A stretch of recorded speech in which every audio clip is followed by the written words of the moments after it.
Hi friends, आपका बहुत बहुत स्वागत है हमारे चैनल में। और हम फिर से आगे की जानकारी की ओर बढ़ते हैं। आपको हम बताएंगे कि प्रेजेंट कंटीन्यूअस टेंस क्या होता है। हमने पहले आपको प्रेजेंट इंडेफिनिट के बारे में बता दिया है। एक पार्ट हो चुका है हमारा प्रेजेंट टेंस का। दूसरे पार्ट के ऊपर आएंगे तो हमने प्रेजेंट इंडेफिनिट टेंस के शुरुआत में अफर्मेटिव वाक्यों का ट्रांसलेशन करते समय एक बात आपको कही थी कि बाद में बताएंगे। वो क्या थी? देखिए, अगर आपने वीडियो देखा होगा तो वह बात यह थी कि हम वर्ब में यस या यस कब यूज करते हैं, तो हम अभी आपको बता देते हैं। ये सिर्फ प्रेजेंट इंडेफिनिट टेंस के अफर्मेटिव वाक्यों में यूज होता है। तो हम एस या यस तब लगाते हैं जब ए ई आई ओ यू वर्ब में रहता है लास्ट में। जैसे गो, ओ आया है ना, तो हम इसमें गोज लगाएंगे, ना कि गो यस गॉस नहीं लगाएंगे, हम इसमें गोज लगाएंगे। जैसे डू के साथ क्या लगाएंगे? Year, does. तो इस तरह से हम क्या करेंगे, इस तरह का यूज करेंगे।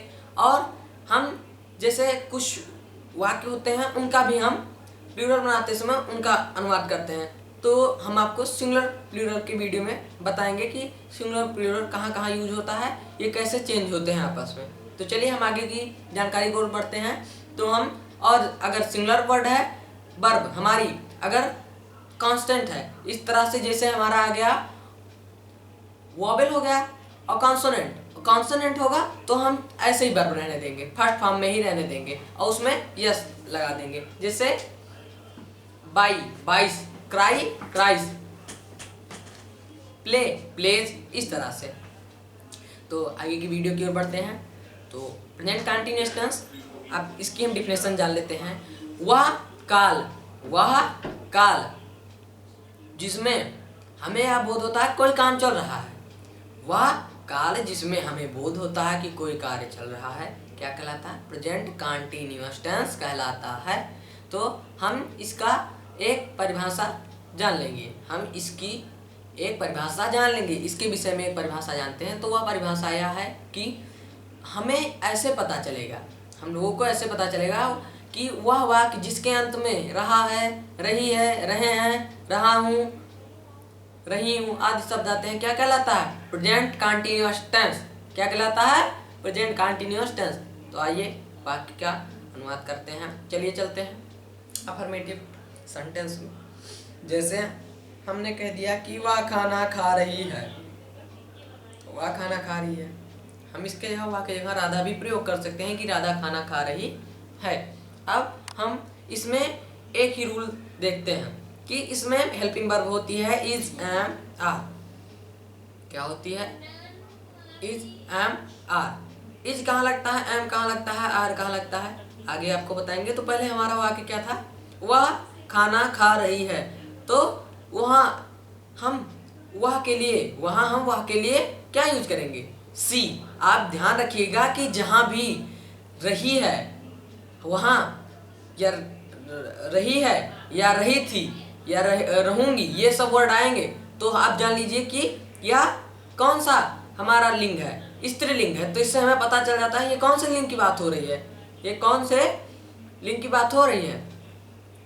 तो हमें इससे यह पता चलता है कि यह जेंडर कौन सा है, फेमिनिन है। तो इससे हम क्या लगाएंगे? सी लगाएंगे। ये बात आप ध्यान रखिएगा कि पुरुष के साथ ही और औरत के साथ सी लगाएंगे। तो ही नहीं लगाएंगे, यहाँ हम क्या लगाएंगे? सी इज ईटिंग फूड, वह खाना खा रही। अब आप सोच रहे होंगे ईट क्यों लगा, ईट के साथ आईएनजी क्यों लगाया, ईटिंग क्यों लगाया और इज क्यों लगाया? तो इसके बारे में हम आपको बताते हैं। इसका अनुवाद करने के लिए पहले हम कर्ता लिखते हैं और कर्ता के अनुसार इज, एम, आर लिखते हैं।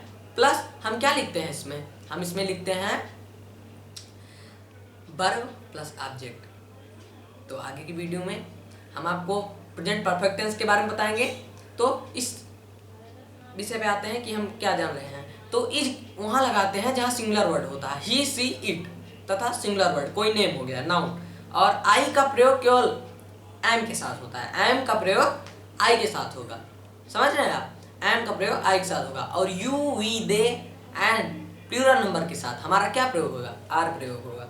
तो इसीलिए हमने सी के साथ इज का प्रयोग किया। अब देखते हैं आई का प्रयोग। मैं खेल रहा हूँ, तो आई लिखेंगे, एम लिखेंगे क्योंकि आई के साथ एम लगता है। अब प्ले के साथ आईएनजी लगा देंगे तो क्या हो जाएगा, वर्ब की आईएनजी फॉर्म प्रयोग होती है। इस चीज को ध्यान रखिएगा, वहां जो वर्ब हमने बताया था उसमें आईएनजी फॉर्म यूज होती है। तो आई एम प्लेइंग, मैं खेल रहा हूँ। अब आते हैं प्लूरल वाक्य पे। तो हम क्रिकेट मैच खेल रहे हैं। बी, अब आर लग जाएगा, हाँ, आर प्लेइंग क्रिकेट मैच। अब ये हमारा अफर्मेटिव सेंटेंस हो गया। आइए निगेटिव में। निगेटिव में कुछ है नहीं, यहाँ हम इज एम आर के बाद और वर्ब के बीच में हम लगा देते हैं क्या, अपना नॉट। जैसे वह खेल नहीं रहा है, तो वह खेल रहा है कि क्या होगा ट्रांसलेशन, आप बताइए। He is playing. अब यहाँ क्या है, वह खेल नहीं रहा, तो हमने क्या बताया, helping verb is am are और मेन वर्ब के बीच में क्या लगा देंगे, नॉट लगाएंगे। तो ही, अब इज और प्लेइंग के बीच में क्या लगाएंगे, नॉट। तो क्या हो जाएगा, ही इज नॉट प्लेइंग। तो ये हमारा क्या हो गया, वाक्य का अनुवाद हो गया। आइए अब मैं से करते हैं। मैं पुस्तक नहीं पढ़ रहा हूँ। तो अब यहाँ होता मैं पुस्तक पढ़ रहा हूँ, तो आई एम रीडिंग बुक। अब यहाँ नॉट का प्रयोग होगा, तो हम क्या लगाएंगे, आई एम और रीडिंग के बीच में नॉट लाएंगे, क्योंकि हमने बताया था कि हेल्पिंग वर्ब और मेन वर्ब के बीच में लगा देते हैं नॉट। तो आई एम नॉट रीडिंग। आइए अब प्लूरल का ले लेते हैं उदाहरण। तो प्लूरल के उदाहरण में हम ले लेंगे, हम स्कूल नहीं जा रहे हैं। तो we are not going to school. इसी तरह से हमारा ये अनुवाद हो गया। आइए अब ये हमारा फिनिश हो चुका है। आइए चलते हैं आगे के प्रोसेस में। तो हमारा आता है इंट्रोगेटिव। इसमें भी इंट्रोगेटिव में पहले हेल्पिंग वर्ब आएगी, जैसे आती थी हमारे प्रेजेंट इंडेफिनिट टेंस में डू डज। इंट्रोगेटिव में वैसे सारे सेंटेंस में, सारे टेंस के सेंटेंसों में पहले हेल्पिंग वर्ब आएगी। अगर ये क्वेश्चन वर्ड है, क्वेश्चन सेंटेंस है, तो हम चलते हैं, इंट्रोगेटिव सेंटेंस है तो हम चलते हैं, बताते हैं आपको कैसे होता है। पहले जैसे है, क्या वह खा रहा है, क्या वह खा रहा है। तो आपको इससे पता चल रहा है पूछने का कार्य, पूछने का कार्य पता चल रहा है। तो हम इससे यह जान सकते हैं कि यह क्वेश्चन वर्ड है। तो अब ये कौन सा, आपको हमने दो पार्ट बताए थे, yes or no type, W S type. तो ये हमारा एस आर नो टाइप है, जिससे हमें पता चल जाएगा कि ये हाँ नहीं उत्तर दे सकते हैं कि इसका कोई और उत्तर होगा।